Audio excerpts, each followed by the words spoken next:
Welcome back to the channel. My name is Todd Jewell, and it is once again time for the monthly market update, this time for the month of August. Let's get started. So to begin with, let's talk about where this data comes from. So I pulled this morning. Today is the morning of the 2nd of September from our MLS system, and it is comprised only of data from Knox County for single family residences. We're not including land, we're not looking outside the county, and we do that so that you can get a really good consistent feel, because what we're looking for in this data are trends, okay? Any snapshot of a period of time in data really doesn't tell you anything. So we're looking at trends, and so we can compare month to month. You can go back on the channel and see all the videos we've done for every month leading up to this, and you can see what those trends are. We're going to talk about that. Just remember, this data is coming from Knox County, and we're going to begin with average days on market. I personally am not a big fan of average days on market. Averages are very easy to manipulate when you have homes that sell in the market for a very long time. We'll talk about that a little bit, but we will use these numbers to begin with in the video, and we always do, simply because you see these numbers in other data, you see it on TV. Average days on market's the thing that most people use. So the average days on market at the end of August 2025 in Knox County was 39.9 days. That is up slightly over last month at the end of July, where it was 38.3 days. So we've seen about a day and a half increase in average day on market. Now, if we compare that to year over year, doesn't do any good, like I said, just to look at a month. We need to look at month over month, but we also need to look back at last year. What was at the end of August last year? Well, last year at the end of August, it was 28.9 days. So basically what we've seen is an increase of about 11 days in average days on market. Some of that is that the market has slightly slowed. Buyer activity decreased just a little bit, but a lot of that has to do with the fact that we still have a lot of homes here in Knox County that are just mispriced. They sell in the market for a very long time. They're either in very poor condition and the seller wants a premium for them, just like they were completely updated and move-in ready or whatever, but there's usually a reason. Those homes skew the numbers. So a number that I like better is the median days on market. What does that mean? It means that the median days means 50% of the homes sold above this day, 50% of the homes though in Knox County sold below this number. And that number in the month of August was 21 days on market. So median of 21 days. That means 50% of the homes sold at 21 days or less in Knox County in the month of August. That number was 16 days in July. It was 12 days in June. So we have seen a steady increase in that number. To me, that's a better indicator of what we're seeing homes sell for. And if you're in the market like we are every day, what you see is about 3 weeks or less on a home that's properly priced, that's in a good area. We had a home we put on the market on Friday. We had a contract on it by Monday of this week. So, if you price a home properly, it's in great move-in ready condition, it's in a good area, it's still going to sell pretty quickly here in Knox County. Now, if we look at those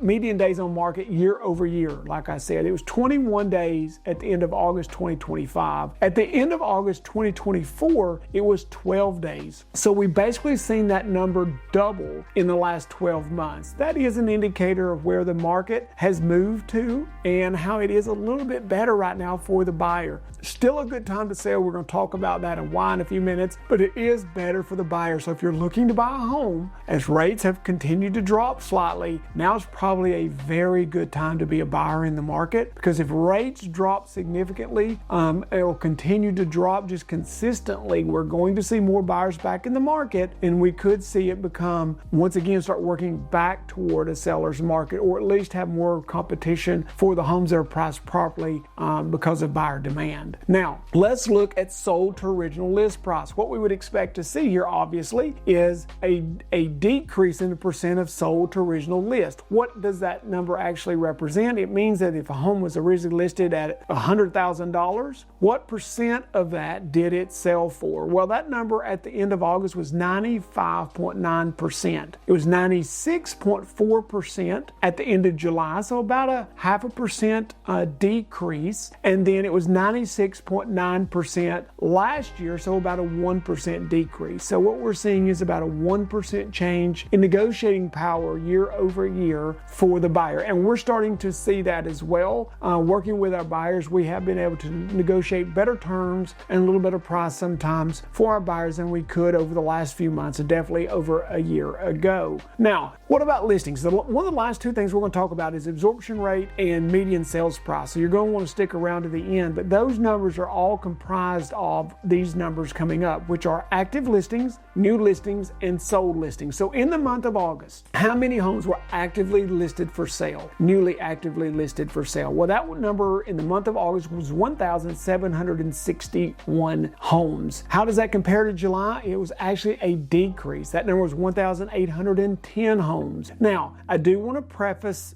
these numbers to say this. I pull these numbers on the 2nd. There will be some data that's entered over the course of this week, and that number will inch up. I expect that number, when we pull that at the end of next month, to be closer to the 1,800 mark. I do think we'll show another 100 or so listings that went in before the end of the month that maybe aren't there at the moment, but we are seeing that number not increase in number of listings. We hear it all the time. There's so many more active listings hitting the market. That's just not true here in Knox County. The numbers show that. If we look at year over year though, were there more homes actively listed in this August 2025 or in August 2024? Well, if we look at that compared to August of 2024, we see that that number in 24 was 1,332 homes. Remember, 1,761 homes this August. So we have seen an increase in number of active listings year over year. That's good for our market. We need this market to get a little more balanced here in Knox County. New listings. So we had brand new listings that hit the market of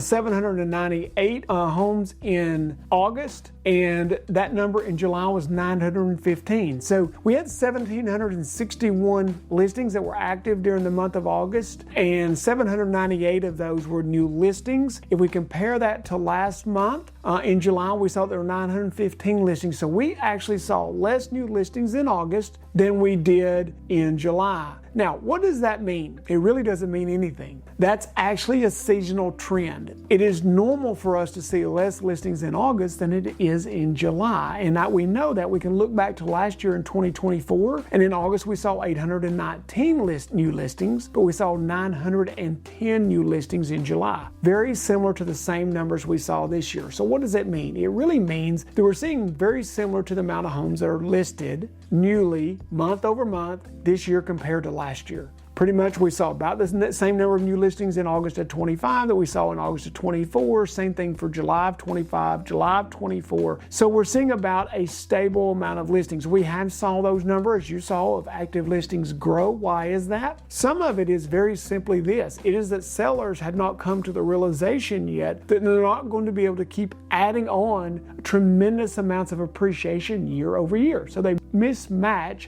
the price of the home to the condition of the home, the location of the home, and what the market says it's worth. So it sits for a little bit longer. That's affecting a lot of these other days. Now, I have a term for that. I call that shadow inventory. You know, I looked at a home this morning for a client before doing this video that's been on the market for a long time. It looks great in the pictures. You say, why does this keep dropping? You show up out there, and what you realize is the pictures don't show that the home sits significantly below the road. You see the home that needs completely new flooring in most of it, even though you can't tell that from the pictures. The walls are a pretty rough shape. There's a lot of updates and work that needs to be done on this home, but they started out at the very tip top of where it would have been move-in ready and in brand new condition almost. They've slowly slid the price down, but they're nowhere close yet to really where the price matches the condition of the home. So it's going to continue to sit. That skews the numbers, and that's why I don't like averages, as I mentioned earlier. And it's also why when you look at these numbers, you see the same amount of new listings, but you see an increase in active listings year over year. And that's very simply because a lot of times because of this shadow inventory that's out there in the market. It's going to continue to sit. But if you're watching our market, if you're in this market, if you're doing what we're doing every day, what you see is that homes that are still priced properly in good locations, and when I say priced properly, it doesn't mean they're move-in ready. It just means they're priced according to the condition and the location. That's all. So the listing agent and the seller have realistic expectations. If you have that, the homes are still selling. Yes, they may not sell in a day or 2 or 3 days, days, but they're selling a week or 2 weeks, 3 usually at the most. Another thing I want to caution you about,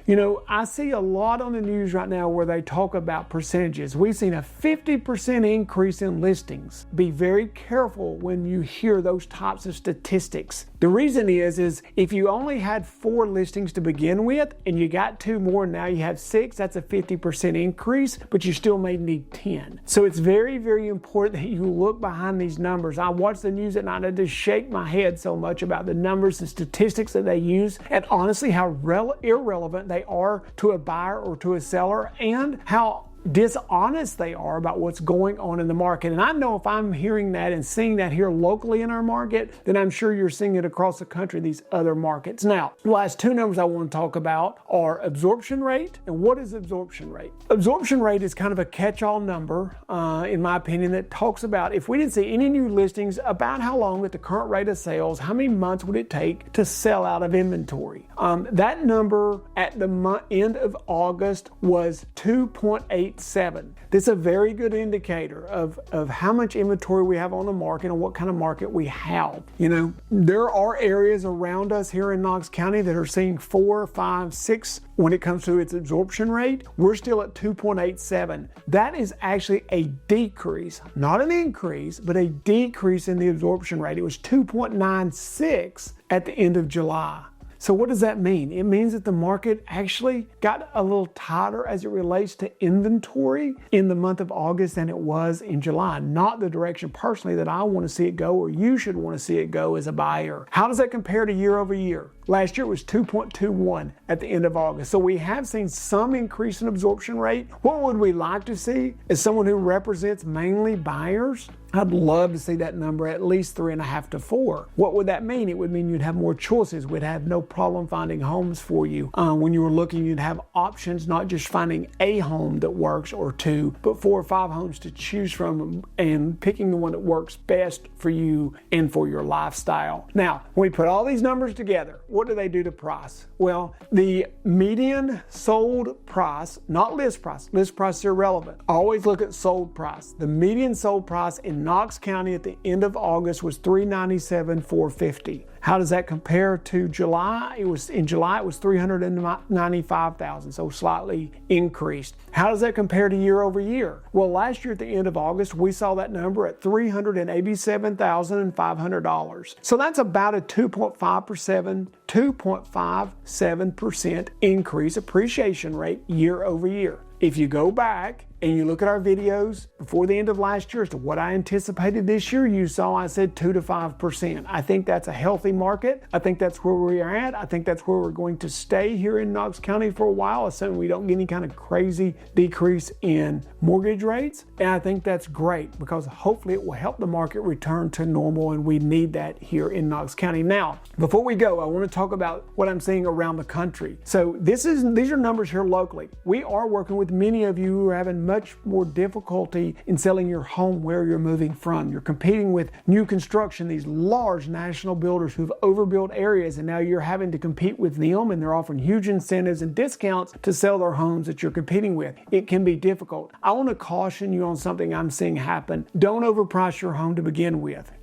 What you need to do is get a good, honest assessment of what's going on in your market from a local professional there, and you need to price the home to sell. Waiting can really, honestly, could just hurt you. So don't let it continue to slide. Price the home to sell, get you a good local professional, get that home sold so you can buy here. And then if we see rates drop, and pricing go up here, you've hedged yourself against that because you're already in the market and you've already been able to purchase your home. Well, I hope you're finding these videos informative. I hope you're finding them helpful. If you have questions, please put those in the comments below. If you haven't subscribed, please do so. Go to our channel. We have hundreds of videos for you to choose from, all about the different parts of Knox County, about the area here in East Tennessee, as well as just things to do and not to do when you're looking to relocate across the country. Guys, until next time, I can't wait to see you somewhere around Knoxville soon.